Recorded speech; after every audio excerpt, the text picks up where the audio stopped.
Hello everyone, my name is Muhammad Ali. Today I'm presenting our QI project, Standardized Inpatient Diabetes Management.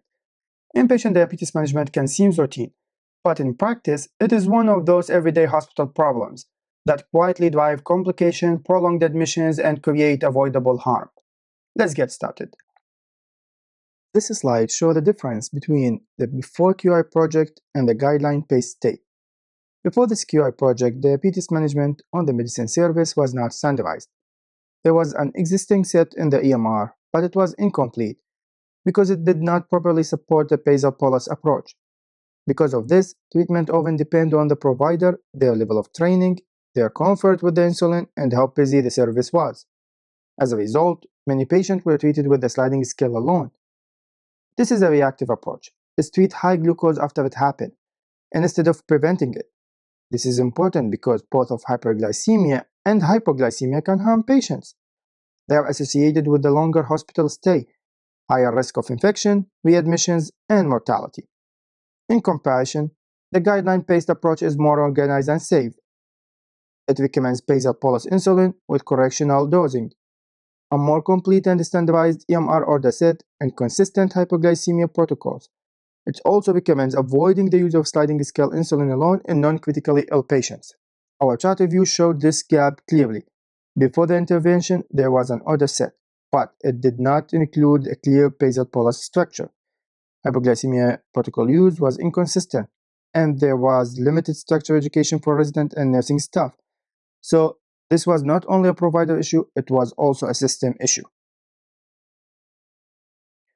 Our aim was improve patient safety and glycemic control by standardizing inpatient diabetes management through didactic subcutaneous insulin protocol.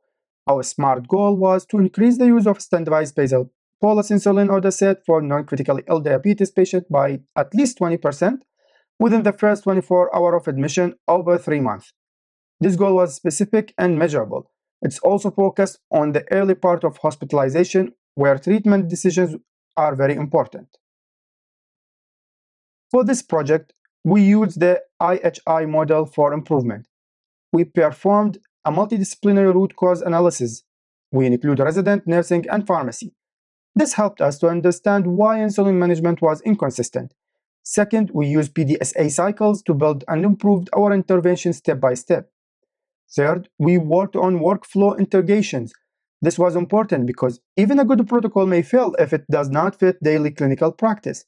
Fourth, we tracked outcome through electronic medical record review, EMR.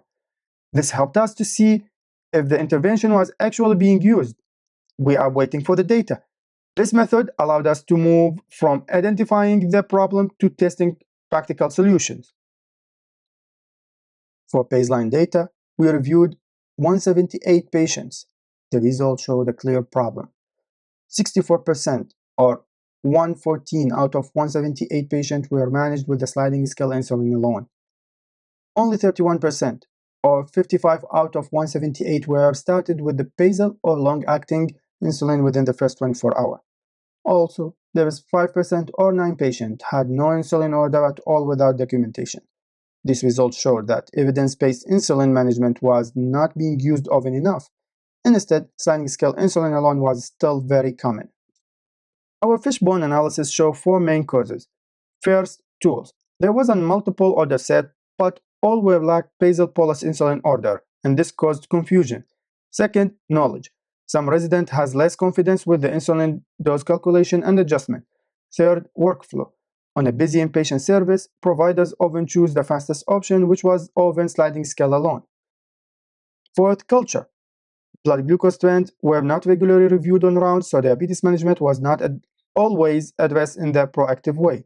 This mean problem had many causes, is not only about knowledge, it's also about the system, the workflow, and team culture. Based on the finding, we created 2 main interventions. Cycle 1 was the education. We created a resident-focused education curriculum. Using care-based teaching, we explained why basal insulin is preferred, how calculating dose, and why sliding scale insulin alone can be risky. Cycle 2 was system change. We worked with the IT to change the EMR order set. The new protocol now includes long-acting insulin, specifically Lantus, as a default order for eligible patients. These 2 interventions work together. One improved provider knowledge and the other improved the system. Our next step is post-intervention data collection over the next 2 months. We'll study the combined effect of the two interventions, the education session and the latest EMR or dataset integration. We will look for the 3 things. First, increased use of the basal bolus insulin. Second, decreased use of sliding scale insulin alone. And third, progress toward our 20% improvement goal. Inequality improvement, making the change is not enough. We must also measure whether the change improved practice. In summary, this project addresses an important gap in patient care. Our baseline data show high use of sliding scale insulin alone, low use of basal insulin early in admission. Using the IHI framework, root cause analysis, and PDCA cycle, we developed interventions that targeted both provider education and system design. Our goal is to make inpatient diabetes care more consistent, safer, and more evidence-based. Thank you.